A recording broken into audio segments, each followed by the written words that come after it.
बिस्मिल्लाहिर्रहमानिर्रहीम। अस्सलामुअलैकुम students, hope so you are fine.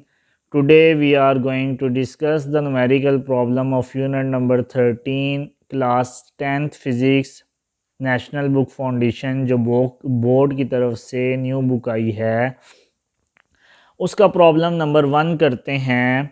Problem number 1 में ये पूछ रहे हैं how many electrons are removed from a metallic sphere to get 100 pico coulomb charge. हमारे पास एक मेटेलिक स्फीयर है, अगर हमने उसमें से कितने इलेक्ट्रॉन्स को रिमूव करें कि हमारे पास उस मेटेलिक स्फीयर के ऊपर 100 पिको कूलम का चार्ज आ जाए। हमने इलेक्ट्रॉन्स को कितना रिमूव किया, number of electrons find out करने हैं। अब आपको ये पता होना चाहिए जब आप एक मेटेलिक स्फीयर के ऊपर से इलेक्ट्रॉन्स को रिमूव करोगे, जब भी किसी चीज़ से इलेक्ट्रॉन को रिमूव करो तो उसके ऊपर पॉजिटिव चार्ज आ जाता है। इसी तरह आप एक मेटेलिक स्फीयर के ऊपर से इलेक्ट्रॉन्स को रिमूव किया तो उस मेटेलिक स्फीयर के ऊपर 100 पिको कूलम का चार्ज आ गया। आपने ये फाइंड करना है कि आपने कितने इलेक्ट्रॉन्स को रिमूव किया कि उस मेटेलिक स्फीयर के ऊपर 100 पिको कूलम का चार्ज आ गया। सबसे पहले गिवन डाटा लिखते हैं। Charge is equal to Q 100 pico coulomb. Prefixes में हमारे पास पिको की वैल्यू होती है 10 की पावर -12, तो आपने पिको की जगह 10 की पावर -12 डाली और चार्ज का यूनिट होता है कूलम, वो आ गया।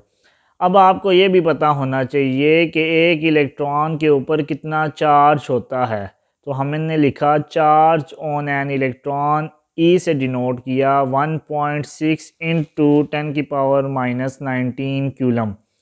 अब फाइंड करना था कि मैंने उस मेटेलिक स्फीयर से जब इलेक्ट्रॉन्स को रिमूव किया तो वो कितने नंबर ऑफ़ इलेक्ट्रॉन्स को रिमूव किया कि उस मेटेलिक स्फीयर के ऊपर चार्ज 100 पिको कूलम आ गया। तो हमने नंबर ऑफ़ इलेक्ट्रॉन को n से रिप्रेजेंट किया, फार्मूला लिखा as Q is equal to N E. Q हमारे पास चार्ज था, n हमारे पास नंबर ऑफ़ इलेक्ट्रॉन हैं जो हमने उस मेटेलिक स्फीयर के ऊपर से रिमूव किए। ई हमारे पास एक चार्ज है हमारे पास जो इलेक्ट्रॉन के ऊपर होता है, मींस इलेक्ट्रॉन के ऊपर हमारे पास कितने चार्ज हैं वो वैल्यू लिखी। अब आपको पता है कि जब भी आपके साथ कोई चीज़ किसी चीज़ के साथ मल्टीप्लाई हो, जैसे n यहाँ पे e के साथ मल्टीप्लाई हो रहा था तो e यहाँ पे इसके साथ मल्टीप्लाई हो रहा था, इक्वेशन के दूसरी तरफ जाएगा तो डिवाइड हो जाएगा। तो e यहाँ पे इसके साथ मल्टीप्लाई था, दूसरी तरफ गया डिवाइड हुआ। Just we have to put up the values here, we get the answer. Q हमारे पास क्या था 100 इंटू 10 की पावर -12। इलेक्ट्रॉन के ऊपर चार्ज कितना था 1.6 इंटू 10 की पावर -19। जब आप इन दोनों को कैलकुलेटर से मल्टीप्लाई करोगे तो आपके पास आंसर आ जाएगा 625000000। अब आपने इसको स्टैंडर्ड फॉर्म में लिखना है, यहाँ तक भी लिखेंगे आंसर आ जाएगा। स्टैंडर्ड फॉर्म में लिखा तो स्टैंडर्ड फॉर्म में लिखने के लिए आंसर मल्टीप्लाई बाय 10 की फॉर्म में आना चाहिए। पॉइंट नहीं है तो हम ये एज्यूम करते हैं पॉइंट लास्ट पे है। यहाँ से पॉइंट मूव किया, फर्स्ट वैल्यू के बाद लाए, कितनी वैल्यूज़ मूव की 1 2 3 4 5 6 7 8, 10 की पावर 8 प्लस 8 इसलिए लिखा जब भी एरो इस साइड पे जाता है 10 की पावर 8 आता है। अब इसके ऊपर भी चार्ज कूलम था, इसके ऊपर भी चार्ज कूलम था, दोनों कैंसिल हुए तो हमारे पास नंबर ऑफ़ इलेक्ट्रॉन्स के ऊपर कोई चार्ज नहीं है। इट्स मीन कि हमने जब उस मेटेलिक स्फीयर के ऊपर से 6.25 इंटू 10 की पावर 8 इलेक्ट्रॉन्स को रिमूव किया तो उस मेटेलिक स्फीयर के ऊपर 100 पिको कूलम का चार्ज आ गया था। अब SLO's बेस के अकॉर्डिंग जस्ट वैल्यूज़ चेंज होती हैं। 100 की जगह अगर ये बोर्ड में क्वेश्चन आता है तो 50 दे देगा, पिको की जगह नैनो दे देगा। नैनो की वैल्यू प्रीफिक्सेस में 10 की पावर -9 होती है। माइक्रो भी दे सकता है, प्रीफिक्सेस में माइक्रो की पावर 10 की पावर -6 होती है। तो आपने गिवन डाटा लिखना है तो आपको एक नंबर मिल जाएगा, फार्मूला डालेंगे बोर्ड में एक नंबर मिलेगा और सॉल्व करेंगे एक नंबर मिलेगा। अगर जैसे फोर्स होती यूनिट होता, यूनिट नहीं लिखोगे तो आधा नंबर काट लिया जाएगा। होप सो आपको ये न्यूमेरिकल समझ आ गया होगा। आइए चलते हैं न्यूमेरिकल प्रॉब्लम 2 की तरफ। अच्छा, न्यूमेरिकल प्रॉब्लम नंबर 2 में कह रहे हैं 2 point charges of 1.2 pico coulomb and 2.5 pico coulomb. 2 point charges हैं, बहुत स्मॉल चार्जेस हैं, जिनकी वैल्यू 1.2 पिको कहते हैं प्रीफिक्सेस में 10 की पावर -12 को। एक 1.2 पिको कूलम का चार्ज था और दूसरा चार्ज 2.5 पिको कूलम का था, और उन दोनों के दरमियान चार्जेस के दरमियान डिस्टेंस कितना था, 50 सेंटीमीटर था। आपने फाइंड करना है कि उन चार्जेस के ऊपर कितनी फोर्स लग रही है। अब फोर्स हमारे पास दो तरह की होती है, अट्रैक्टिव फोर्स या रिपल्सिव फोर्स। अट्रैक्टिव फोर्स तो तब होती है जब हमारे पास चार्जेस के ऊपर साइन दोनों का ऑपोजिट हो। आपको पता है सेम चार्जेस एक दूसरे को रिपेल करते हैं और अनलाइक या ऑपोजिट चार्जेस एक दूसरे को अट्रैक्ट करते हैं। अब हमने रिपल्शन की फ़ोर्स फाइंड आउट करनी है। उसने बताया नहीं है, लेकिन हमें इसलिए पता चला इस चार्ज के ऊपर भी पॉजिटिव साइन है, इसके ऊपर भी पॉजिटिव, कोई साइन ना हो तो हमें पता है पॉजिटिव साइन होता है, और सेम चार्जेस या सेम साइन वाले चार्जेस एक दूसरे को रिपेल करते हैं। चार्ज Q1 था 1.2 पिको कूलम, पिको की वैल्यू 10 की पावर -12 थी। Charge Q2 2.5 pico coulomb, pico की जगह हमने 10 की पावर -12 डाल दिया, और इन दो चार्जेस के दरमियान डिस्टेंस 50 सेंटीमीटर था। सेंटीमीटर एक स्टैंडर्ड यूनिट नहीं है, so we have to convert centimetre into metre, as we know that in 1 meter we have 100 centimeter. Whenever we need to convert smaller unit into bigger unit, we need to divide. जब भी छोटे unit को बड़े unit में convert करते हैं, divide करते हैं। अब 1 मीटर में 100 सेंटीमीटर थे तो 100 से डिवाइड किया, 50 divide by 100 is equal to 0.5 metre. Board में ऐसा जब भी क्वेश्चन आए तो डिस्टेंस का स्टैंडर्ड यूनिट मीटर होता है, तो आपने सबसे पहले अगर मीटर में है तो फिर ठीक है, मीटर में नहीं है तो आपने सेंटीमीटर से मीटर में कन्वर्ट लाजमी करना है, अदरवाइज़ आपका आंसर नहीं आएगा। आपने force of repulsion find out करनी थी उन पॉइंट चार्जेस के दरमियान जिनके दरमियान डिस्टेंस 50 सेंटीमीटर था, जिसे हमने कन्वर्ट किया था 0.5 मीटर। तो by Coulomb's law F is equal to K Q1 Q2 divide by are square. के की वैल्यू हमारे पास प्रोपोर्शनैलिटी कांस्टेंट था कूलम लॉ में, जिसकी वैल्यू 9 इंटू 10 की पावर 9 होती है। Q1 की वैल्यू 1.2 इंटू 10 की पावर -12 थी। Q2 की वैल्यू हमारे पास 2.5 इंटू 10 की पावर -12 थी। डिस्टेंस 0.5 था, स्क्वायर ले लिया।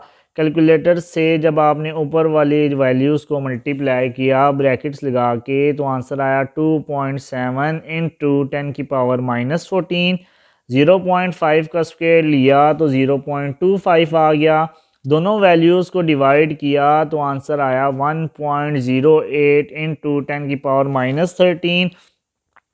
फोर्स का स्टैंडर्ड यूनिट न्यूटन होता है, तो हमने न्यूटन लिख दिया। जैसे आपको बस ये पता होना चाहिए, यूनिट नहीं लिखेंगे बोर्ड में तो आधा नंबर काट लिया जाएगा, यूनिट का आधा नंबर होता है। वैसे मैं किसी और वीडियोस में बताऊंगा यूनिट आता कैसे है। के की वैल्यू nm²c-2 थी।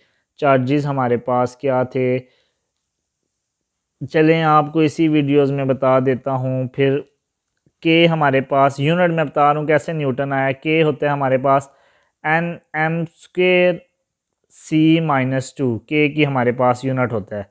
और एक चार्ज था तो चार्ज होता है कूलम, ये भी चार्ज कूलम डिवाइड बाय हमारे पास आर का स्क्वायर था तो रेडियस होता है मीटर स्क्वायर। अब ये देखें हमारे पास ये मीटर स्क्वायर से कैंसिल हो गया। सी और सी स्क्वायर था, ये c-2 है, ये भी कैंसिल हो गया, तो हमारे पास पीछे रह गया न्यूटन। तो फोर्स का यूनिट भी वैसे न्यूटन होता है, तो आपको जस्ट ये पता होना चाहिए फोर्स है तो हम यूनिट लगा देंगे न्यूटन।